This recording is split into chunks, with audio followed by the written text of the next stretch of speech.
अगर किसान अन्नदाता आतंकवादी या खालिस्तानी होते तो फिर बीजेपी को स्टंट क्यों लेना पड़ा बैक वापस।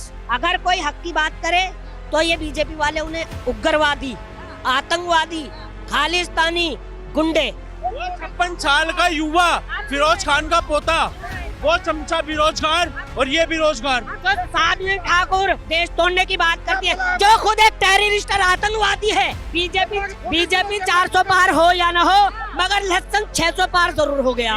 अल्लाह में राम दिखाई देते हैं, ऐसे ही आपको राम में अल्लाह दिखाई देना चाहिए। पालिका में 40 बंदों की जरूरत है। चलो मैं रोजगार। आरएसएस कहती है अपने हाथ में तमंचा रखो, तलवार रखो, ये इन्हें वो दी जाती है। अगर आरएसएस दंगे सिखवाती तो 500 साल मंदिर के लिए वेट नहीं करना पड़ता। हमें मंदिर कब का बन चुका होता है। 47 में तो अपने जीजा जी को साइड कर दिया था पाकिस्तान देके।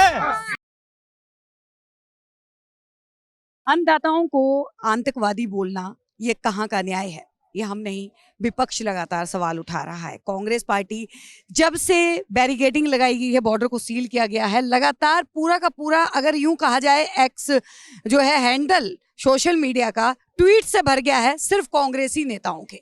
लगातार कह रहे हैं किसानों के साथ अन्याय हो रहा है। क्या अगर किसान अन्नदाता आतंकवादी या खालिस्तानी होते तो फिर बीजेपी को स्टंट क्यों लेना पड़ा बैक वापस। अगर कानून के हक में होते वापस उन्होंने क्यों रोक लगाई, और आपने उनको सिर्फ भ्रमित किया, उनको गुमराह किया। क्यों नहीं खत्म करते उनको? तुम क्यों नहीं खत्म करते? जब किसान बोल रहे हैं, मैं कानूनों को कह रहा हूँ, शायद आपकी जो है मानसिकता, तुम्हारा कान साफ करवा लो आप जाकर। मैं कह रहा हूँ उन लोगों को, अगर कोई हक की बात करे तो ये बीजेपी वाले उन्हें उग्रवादी, आतंकवादी, खालिस्तानी, गुंडे। अब इनके हक की बात करोगे तो ये हम राम विरोधी भी हो जाएंगे और सब कुछ हो जाएंगे। समझ रहे हो ना आप? वो अपना हक मांग रहे हैं तो आप कर दो कानूनों को रद्द। क्यों नहीं करते? आपकी तो लंबे टाइम सरकार रही। नहीं, मैं तो किसी पार्टी का मेंबर भी नहीं हूँ। मैं किसी पार्टी का मेंबर नहीं हूँ, ये आपको गलतफहमी है। जनता नहीं, मैं किसी पार्टी का मेंबर। आप मेरे आईडी है बीजेपी के प्रवक्ता है ये। हाँ, होता मैं ये कह रहा हूँ, प्रवक्ता बीजेपी का होता तो मैंने ये क्वेश्चन उठाया होता नेशनल चैनल पे कि बीजेपी कितने किसानों को टिकट दे रही है, बताओ मेरे को। ये क्वेश्चन उठाता मैं यदि बीजेपी का प्रवक्ता होता। मुझे बताइए, किसान गलत है ये? मैं पराजित है ये गलत है नहीं, मांग रख रहे हैं, लेकिन जो पिछली बार इन्होंने तरीका रखा वो गलत था। अरे प्रायोजित है ये, विपक्ष ने जो है वो प्रायोजित किया है ये कार्य। मैं भी किसान हूँ राजस्थान का, मेरी आईडी चेक करो।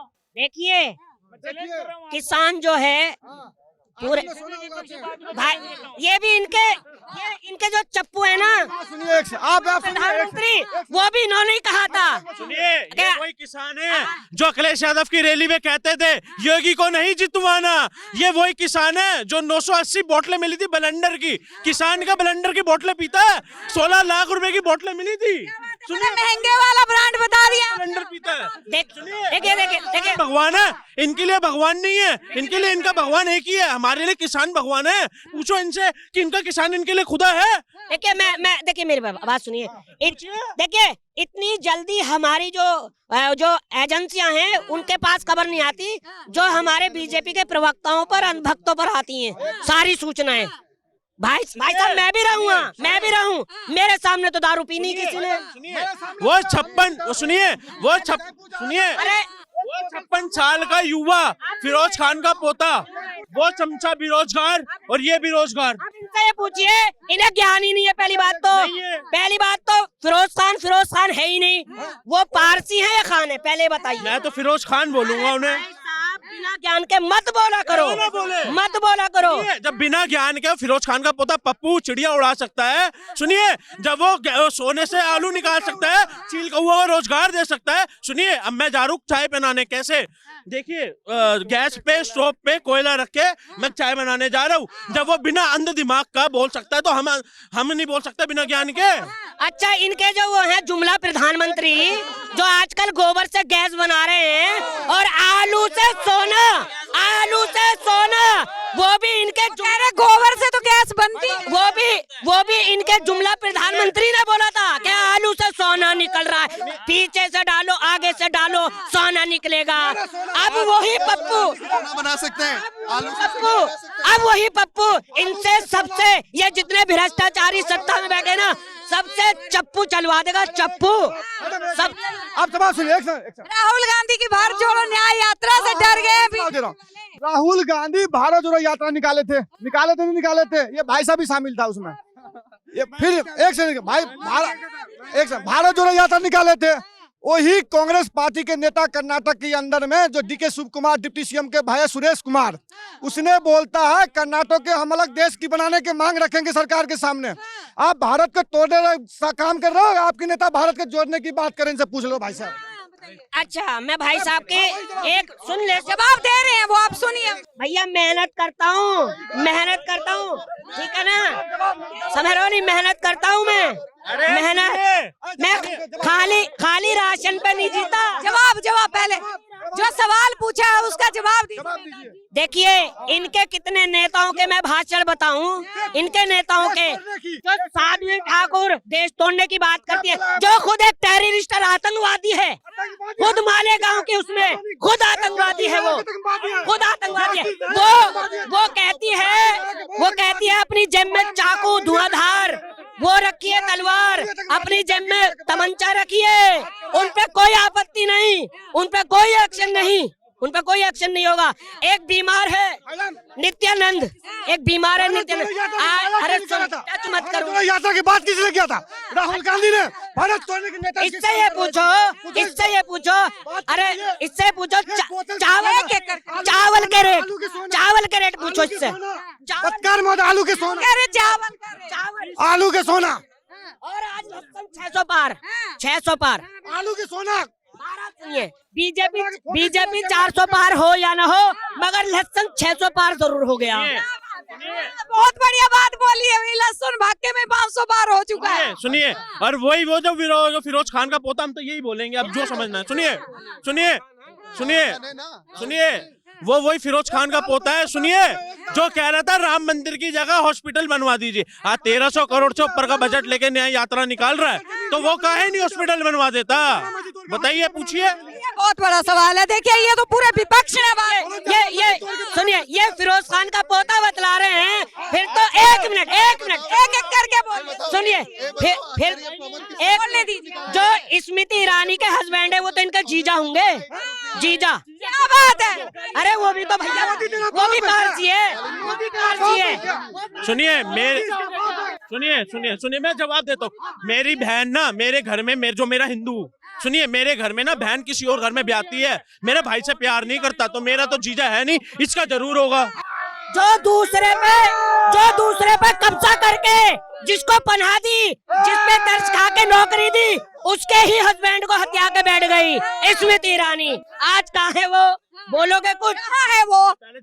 बाल विकास मंत्री है। एक सेकंड, आचार्य प्रमोद कृष्णन को क्यों निकाला गया है? वो तो 1980 निष्कासित कर दिया। बहुत बड़ा सवाल है। उन्होंने राम मंदिर में गया इसलिए, मतलब कि तुम लोग हिंदू विरोधी हो ना, कांग्रेस हिंदू विरोधी है ना। अच्छा, सारी बात छोड़िए, सुनिए भाई, किसान हम सबके भगवान हैं, सबके भगवान है। इनसे पूछे, इनके भगवान, इनके खुदा है किसान? मेरे हैं। अरे मैं खुद किसान हूँ भाई, मैं खुद किसान हूँ। अच्छा, एक मिनट। प्रमोद कृष्णन की बात करी थी मेहताब भाई। देखिए, बहुत बड़ा सवाल है। एक मिनट, प्रमोद कृष्णन की बात हुई है मेहताब भाई, उन्होंने सवाल किया है उनको निष्कासित क्यों किया। प्रमोद कृष्णन ने निष्कासित होने के बाद जो है वो बयान जारी किया कि कांग्रेस जो है राम और राष्ट्र विरोधी पार्टी है। बताओ क्यों निकाला गया है? मैं इसका जवाब देता हूँ, देखिए, मंदिर बना, मुझे कोई आपत्ति नहीं, मुझे कोई गवर्नमेंट के पैसे से नहीं बना है, तो आपत्ति होना भी मतलब आपके पैसे से बना, चंदा हमने भी दिया है भाई साहब, हमने भी दिया है। देखिए, जैसे हमें अपने अल्लाह में राम दिखाई देते हैं, ऐसे ही आपको राम में अल्लाह दिखाई देना चाहिए। दोगली पॉलिसी तुम करते हो, दोगली पॉलिसी, तोड़ने वाली पॉलिसी तुम लोग करते हो। पॉलिटिक्स हम करते हैं तो 26 वकील क्यों लगाए थे, पूछवाओ। सवाल है इनका 26 वकील क्यों लगाए थे कांग्रेस? लगवाए थे राम मंदिर के विरोध में अभी। 26 वकील। अभी ये भूल गए भाई साहब के राम मंदिर बनवाने वाले भी हम, ये ताला भी हमने ही खुलवाया था। ये भी है, राजीव गांधी ने खुलवाया था। कहाँ खुलवाया था राजीव गांधी ने? किसने देखा राजीव गांधी ने ताला खुलवाया? सुनिए सुनिए सुनिए, वो क्या कभी अयोध्या गए राजीव गांधी जी? सुनिए, राजीव गांधी कभी अयोध्या गए? इनसे पूछिए, इनसे ये पूछिए अपने पड़ोस के, अपने गांव के मंदिर में कितनी बार जाते हैं? एक सेकंड बार जाते हैं। अरे भाई एक मिनट जो 4-5 मौलाना गया राम मंदिर, उसके ऊपर फतवा जारी कर दिया। ये सही था गलत था? फतवा जारी कर दिया मौलाना के ऊपर, सही था गलत था? राम मंदिर गया मौलाना जी, उसके ऊपर फतवा जारी हुआ है, ये तो हुआ है मेहताब भाई, ये सही है गलत है? देखिए, मौलाना गए या उन पे फतवा वो हुआ, मैं राम मंदिर के उसमें राजनीति बिल्कुल भी नहीं कर रहा। क्यों हुआ? अगर हिंदू मुसलमान भाई अच्छा, हैं तो फतवा होता क्या? अरे फतवा क्यों मौलाना? होता क्या है फतवा, ये बता दीजिए वो सवाल। ये बताएगा ना, ये छोटे पैजामा बड़े कुर्ता बताएगा। फतवा क्या होता है? बताना, तो पता होगा। अरे बताना, क्यों कर दिया? फतवा क्या होता है? हिंदू मुसलमान भाई है तो फतवा जारी क्यों हो गया उसके ऊपर? आप बिल्कुल कह रहे हैं। सुनिए सुनिए, ये कह रहे हैं 10,000। देखो आप भाई, आप मेरे भाई हो ना, हमारी राजनीति एक अलग बात है, वैसे तो भाई हो ना। अगर आपको इधर कोई बोलेगा तो मैं क्या करूंगा? क्यों बोल रहा है? मैं उसको बोलूंगा नहीं बोलूंगा? कह रहा है 10, इधर कहाँ गया वो? भाग गया? नहीं, वो भाग गया तो तब वो कुछ नहीं बोला। ये सुनिए, ये 56 साल का युवा का, सुनिए 56 साल के युवा के चमचे, बेरोजगार, सुनिए ये भी शब्द अच्छे हैं, बिल्कुल अच्छे हैं। ये गलत बात भाई है। साहब, उसको मैं, अच्छा भैया आप एक बात बताओ, वो 56 साल के, इसमें कोई गलत बात बोली मैंने? अरे एक बात बताओ, अगर कोई तो एक मिनट, अगर आपको परेशानी क्यों? अरे एक बात बताओ, 56 साल मेरा भी है, तो परेशानी नहीं है। सुनिए, उसकी 4 साल बाद पेंशन लग जाएगी, हाफ टिकट हो जाएगा, और वो कह रहा है कि मैं युवा नेता हूँ। कहाँ का युवा नेता है भाई वो? फिरोज खान का पोता। अरे उसको छोड़ो आप यार। आप देखिए भैया, रोज हमारा ये भैया जो है, और मैं आपको आंकड़ा बता दूं, 2007 के अंदर, सुनिए 2007 के अंदर, सुनिए 2007 के अंदर इटली के इंसन में उसने 27,000 करोड़ की, सुनिए भाई साहब सुन तो लो, सुनो, अरे 27,000 करोड़ के होटल खरीदे थे। सुनिए कहाँ से आया वो पैसा? हिंदू मुसलमान ये रोजगार पे बात नहीं करेंगे, ये शिक्षा पर बात नहीं करेंगे, ये स्मार्ट सिटी पर रोजगार पे बात कीजिए, क्यों नहीं करती है बीजेपी? किसको रोजगार चाहिए? नीचे कम से कम 40 बंदों की जरूरत है पालिका में। पालिका में 40 बंदों की जरूरत है। चलो मैं रोजगार दिला। अगर पालिका में 40 बंदों की जरूरत है, चाहिए किसी को रोजगार, वो लगवाएंगे। सुनिए चैलेंज एक्सेप्ट कर रहे हैं। 12,000 तनख्वाह, और सुनिए खुजली वाले के एक के साथ एक फ्री। पूछिए, अच्छा ये 9,000 खा भी रहे हैं, उसमें 21,000 दे रही है, अच्छा 21,000 दे रही है गवर्नमेंट, ये 9,000 खा रहे हो आप?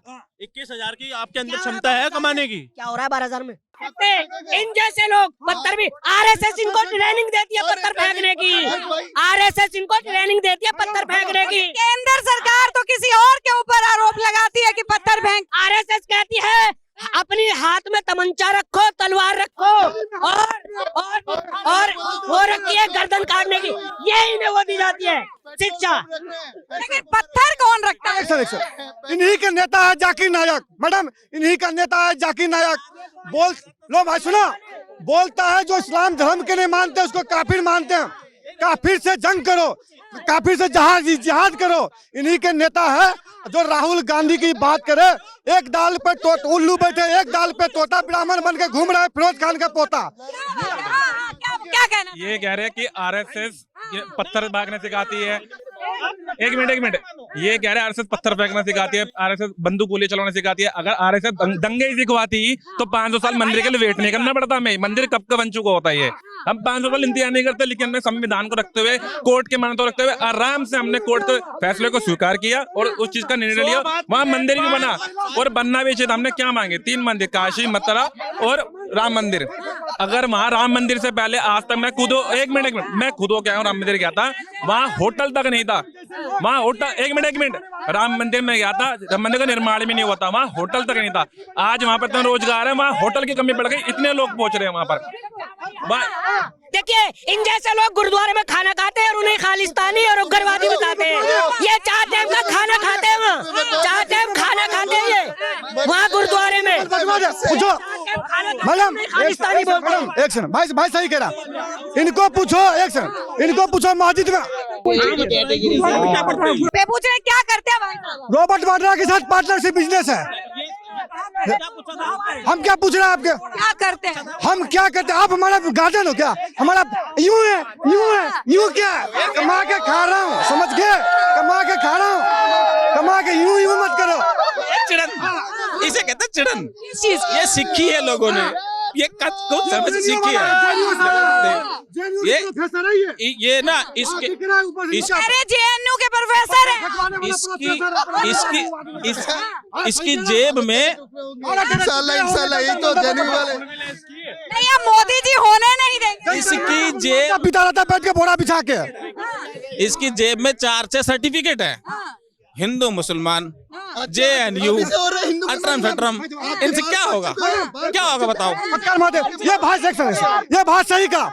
एक से एक आप सुनिए, आप दबा सुनिए, ये हूँ मैं। कैमरे पे बोल भी रहे, कैमरा अब नहीं है, रोटी खानी है तो। नहीं, एक बात बताऊं, बात सुनिए। नहीं ये हिंदू मुसलमान एक से 47 में तो जीजा थे जो साइड हुए थे। 47 में तो अपने जीजा जी को साइड कर दिया था पाकिस्तान देके। देखो मेरी बात, ये पूछो, उनको भी बोलने दीजिए एक बार, उनका जवाब सुनिए। सवाल वो कुछ पूछ। मुसलमान किसने करवाया? वक्फ बना किसने दिया? एक्शन, वक्फ बोर्ड बना, वक्फ बोर्ड की बात कर। वक्फ बोर्ड किसने क्या बना तरीका है? पहले वहाँ वक्फ बोर्ड खड़ो। बना किसने दिया? हाँ, आराम से बात। थोड़ा पीछे हो ये देखो, अब आप अच्छा बताओ, संविधान के खिलाफ हो गए, वक्फ बोर्ड क्यों किया? शांति से बात तो सुन लो। उनकी बात तो सुन। सुनने आए हो क्या? फिर आप सुबह लगते हैं भाई साहब। हाँ, भल आप सुबह 4 रोटी खा के यहाँ आ जाते हो, कोई काम नहीं आपको कोई काम नहीं है, 4 रोटी खा के आ जाते हो सुबह बस। ये रोटी का सवाल उठाया। मैं जहाँ नौकरी करता हूँ, ये बेशरम को ले चलता हूँ जब 4 रोटी का जॉब करके आता हूँ। आप देख रहे हैं सौगंध टीवी, सौगंध वतन की।